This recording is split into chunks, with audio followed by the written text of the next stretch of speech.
One of the main causes of shoulder pain is weakness in your rotator cuff. Now, your rotator cuff is 4 shoulder muscles whose main purpose is to stabilize your joint.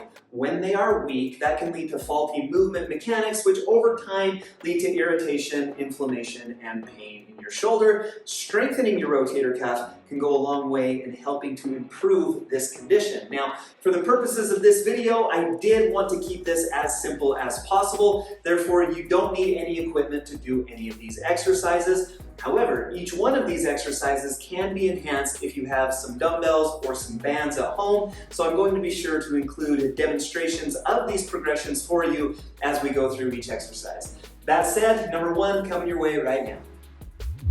Exercise number 1 is my favorite way to not only strengthen your rotator cuff, but the muscles that act on your scapula, those muscles that act on your shoulder blade as well. This is going to be a scapular pinch. Really simple. What you're going to do is stand with really good posture with your elbows right in here to your sides. We're then going to externally rotate, so I'm going to rotate my hands away from each other and as far back behind me as I can get them. Now, the important part here is to pay attention to what your shoulder blades are doing. I want you to try to pull your shoulder blades together and then also to tuck them down and back. So we're going together and we're down and back into our back pocket. And so as my hands come apart, you'll see that my shoulder blades come together and I'm trying to push my shoulder blades down and tuck them into my back pocket.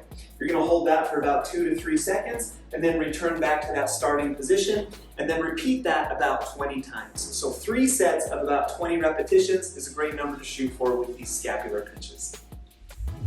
Exercise number 2 is one of the best ways to activate your supraspinatus muscle, or this top rotator cuff muscle right here. This is a full can exercise. What you're going to do is stand with really good posture with your hands at your side, and then just like you have a full can in your hands right here, you're going to raise your hands up to the side, not straight to the side. We're about 30 to 45 degrees in the front, so we're not straight out front, we're not straight out to the side. We're about in between. We're going to come up to about head level, eye level, and then right back down.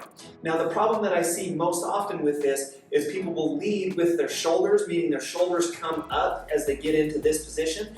Again, I want you to keep your shoulder blades down and back as you perform this exercise. So we're going to come right up here to the top and then right back down. Once again, about 10 to 20 repetitions is a good number to shoot for, and then we're going to repeat that 3 times. Now, this next exercise is actually a collection of 4 exercises. These are I's, Y's, T's, and W's. They get their name based off basically the movement pattern with your arms. If I come here, it looks like an I, that'd be a Y, there's a T, and then that kind of looks like a W right there. These are best done, well, I'm going to show you on the edge of my treatment table. They're best done at home on the edge of your bed or on the edge of your couch. They can also be done on the floor, but your range of motion will just be a little bit limited. So let's jump into what they look like. I'm going to lay down on the edge of my treatment table, and let's say that for the purposes of this demonstration, it's this right shoulder that's painful. So painful shoulder is hanging off the edge of your bed. Now, if I wanted to get into that I position, what I'm going to do is set my shoulder blade down and back, and then lift that shoulder, lift that arm, straight arm, up as high as I can in front of me, and then right back down. So again, that's the I position. You're going to go for about 10 repetitions straight forward in the I position, and then we're going to bring it out at about a 45 degree into the Y position. My thumb is up with these. My thumb is pointing towards the ceiling. I'm going to hold at the top for just 1 or 2 seconds, and then lower it back down for 10 repetitions in the Y. Next, I'm going to bring my hand into this position, my straight arm into this position. This is going to be the T exercise as I'm bringing my hand straight out here towards you. Now, once again, if you can get that thumb up towards the ceiling, that's going to kick on those rotator cuff muscles as we externally rotate our arm up in this direction. If that's a little too aggressive, you can keep your thumb pointed down. However, that externally rotated thumbs up position is going to be a little better for your rotator cuff if you can tolerate it. So 10 reps in this direction, and then we're going to come down, and that W is our last one. And so with a slight bend in the elbow, we're going to externally rotate up into this position and then right back down. So my hand is coming up towards the ceiling. I'm trying to get my elbow up as high as I can. I'm trying to get my elbow up above the table, my hand up above my elbow so that I know that it's externally rotated, and then my thumb is pointed up towards the ceiling. We're going to do 10 repetitions in that W position, and then if you can, we're going to repeat that 2 to 3 times. For a lot of you, one set through each of the I, Y, T, and W might be enough, but if you can tolerate more than that, shoot for 2 to 3 sets of each. Now for this last exercise, we're going to target the external rotators in our shoulder with some side-lying external rotation. What you're going to do is lay down on your non-painful side, grab a rolled up towel and put that right here in your side. I want that towel between your torso and your humerus and your arm bone right here, just because that puts your shoulder in a little bit healthier position to rotate.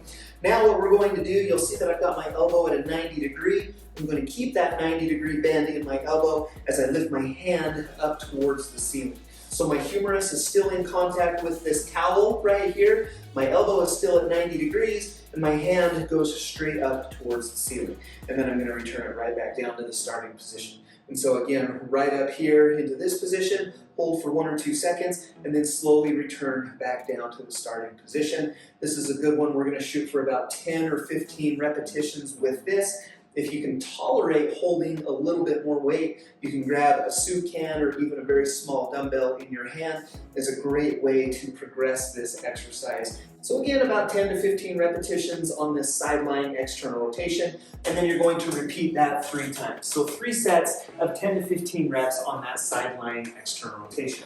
Now, as your rotator cuff gets stronger and your shoulder starts to feel better, you're going to need to progress your exercises in order to continue to see the improvement that you're after. You also want to supplement it with some stretching that is specific for your rotator cuff in order to achieve your maximum potential and achieve those goals that you're ultimately after. If you're interested in that next level rotator cuff strengthening and that stretching routine that I would recommend for you, these are the videos that I want you to click on right here. Those are really going to help you along the next step with your journey. Also, if you haven't subscribed to Tone and Tighten yet, hit this circle right here to do that. I'd love to see you back here for future videos. And until next time, we'll see you again on Tone and Tighten.